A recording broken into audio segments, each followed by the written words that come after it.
You're welcome to the Gavel. I'm Linda Akibe. It's been in the public space for nearly a week now that President Muhammadu Buhari has refused to sign the Electoral Act Amendment Bill 2018 into law, which the National Assembly passed in October this year. Now, this is the fourth time President Buhari is declining assent to the amendment bill, and this is generating intense debates in the country. Now, lawmakers in both chambers of the National Assembly have expressed displeasure over this. However, the president's decision received the support of some other lawmakers, bringing into question if the dissatisfied lawmakers have the numbers to override the president's veto on the Electoral Act Amendment Bill. President Muhammadu Buhari has communicated to the National Assembly his decision not to sign the Electoral Act Amendment Bill into law. He has written to the Senate and House of Representatives explaining his decision. Presidential decision to decline assent to the Electoral Amendment Bill 2018. Pursuant to Section 58(4) of the Constitution of the Federal Republic of Nigeria 1999 as amended, I hereby convey to the Senate my decision on 6 December 2018 to decline presidential assent to the Electoral Amendment Bill 2018 recently passed by the National Assembly. I am declining assent to the bill principally because I am concerned that passing a new electoral bill this far into the electoral process for the 2019 general elections, which commenced under the 2015 Electoral Act, could create some uncertainty about the applicable legislation to govern the process. Any real or apparent change to the rules this close to the election may provide an opportunity for disruption and confusion in respect of what law governs the electoral process. Declining assent to the bill principally. The Speaker of the House of Representatives reads the same letter, but the reaction is not the same as that of the Senate. Refusing to assent to the Electoral Act shows clearly what is the intent of himself and his party on this issue. The whole world is watching. We have never, by precedents and customs and traditions, we have never debated a letter which is by way of information only. The Speaker aligns with the position of the Leader of the House as lawmakers grumble. There is a provision in our rules that guides this kind of communications, and I will advise that we follow the provisions of the rules. Can we have one house, please? One house. Outside the chamber, some lawmakers give their reactions to the president's decision. The reason he adduced, to me, seems very logical. It gives a warning to all of us that bills like this should be passed way ahead of time.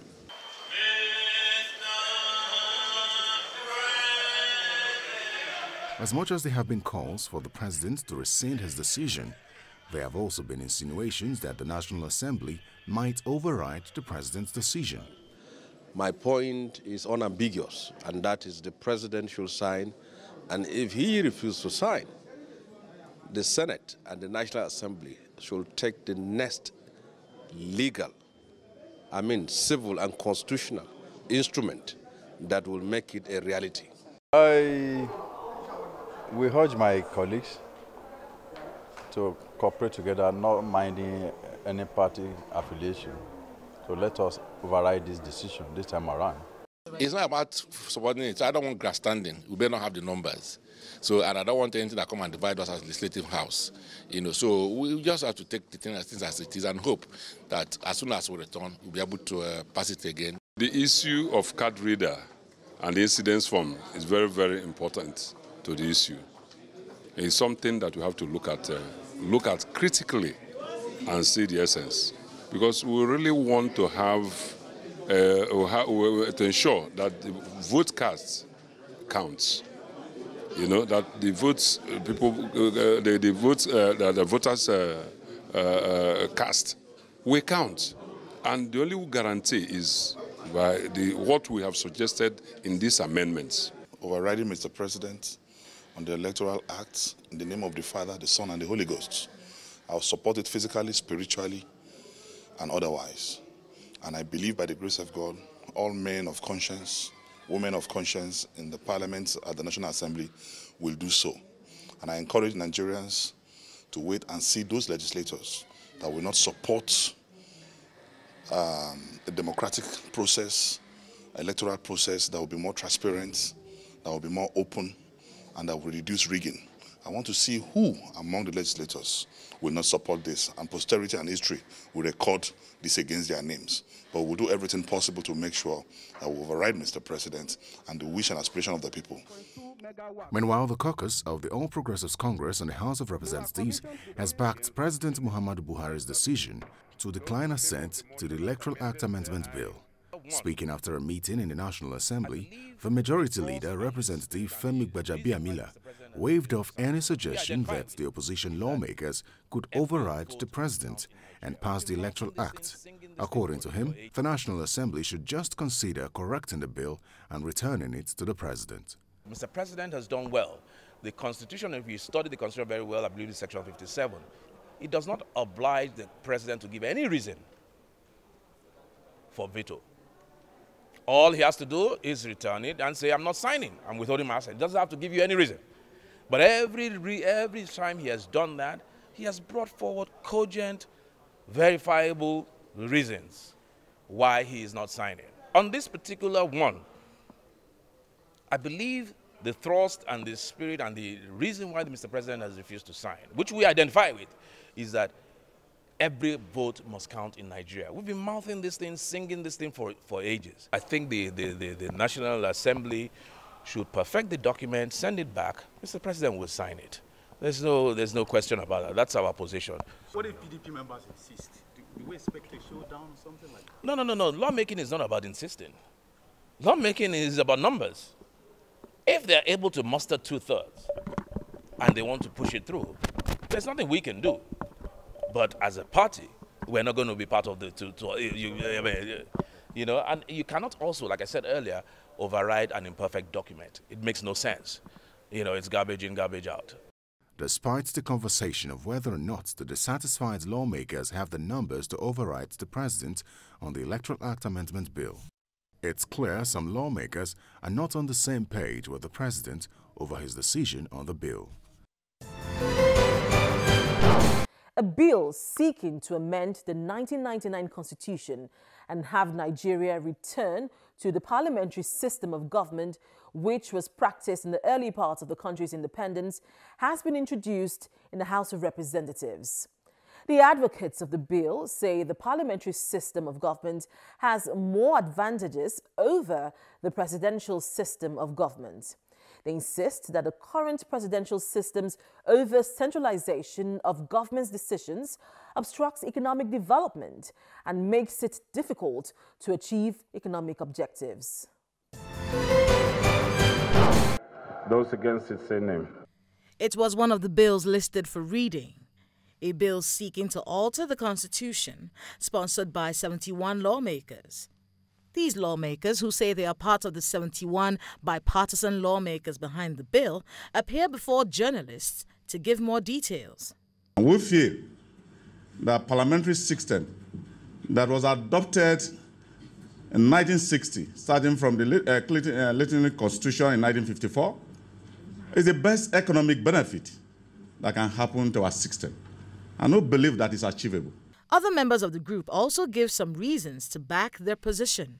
For a plural country like Nigeria, as he rightly pointed out, issues of conflict resolution, issues of too much concentration of power in the hands of the executive arm of government breeds what I can say, absolute power corrupts. Absolutely. In the parliamentary system, the Attorney General would have been a member of Parliament, which means we would have all worked together, the Prime Minister, the Attorney General, and all, and we would have passed that bill speedily. This is just an example. Then again, to talk about the economics, like my colleague already mentioned. We would have less than half of the MDAs that we have today. One need not canvass more, but there must be an end to a system that has refused to benefit and be beneficial to the people. And in such circumstance, what do? You change. And the change we are talking of is going out of the presidential system to parliamentary system of government. The bill still has a long way to go in the National Assembly. This, however, opens the discussion on the matter. Meanwhile, the National Assembly recently held a public hearing to discuss the problem of vote buying in elections and how to improve the country's electoral process.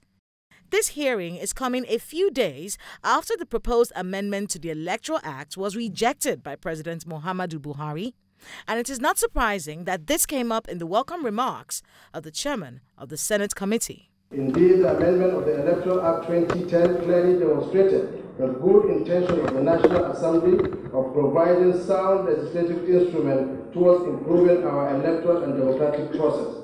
But pertinent to note is that the noble intention of the National Assembly is denied existence by the declined assent to the Electoral Amendment Bill 2018. The Senate President and the Speaker kicked off the conversation. Other sundry criminal manipulation of the electoral process in Nigeria has left our citizens in a state of unmitigated disaster.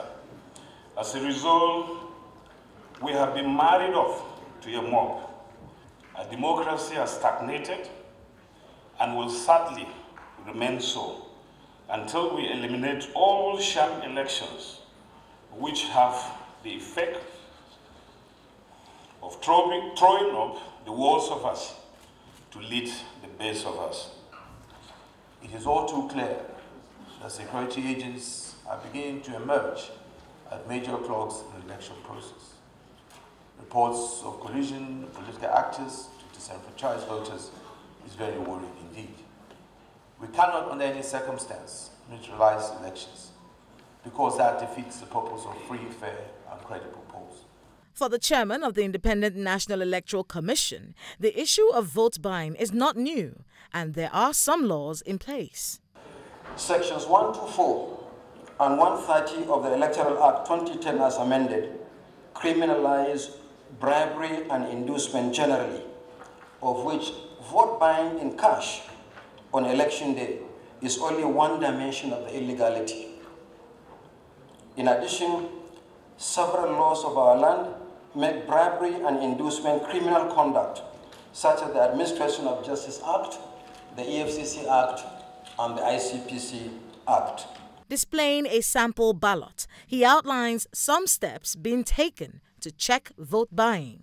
And once it is done like this, and the voter votes in the voting cubicles, he is supposed to flatten the ballot paper like this. It's flattened. And by the time the voter emerges from the voting cubicle, he will emerge with something like this that nobody will know which party he or she is voting. Before then, the ballot paper is dropped into the ballot box. Other participants at the event also contributed to the discussion. Do we now look into the laws and look at the situation where if primaries are conducted and some of these things are going on, what aspects of the law empowers the security agency to come and say, look, you here, the way we see you here, you are involved in vote buying or you are involved in vote selling. Why should you be at this point? We are charging you under this electoral law.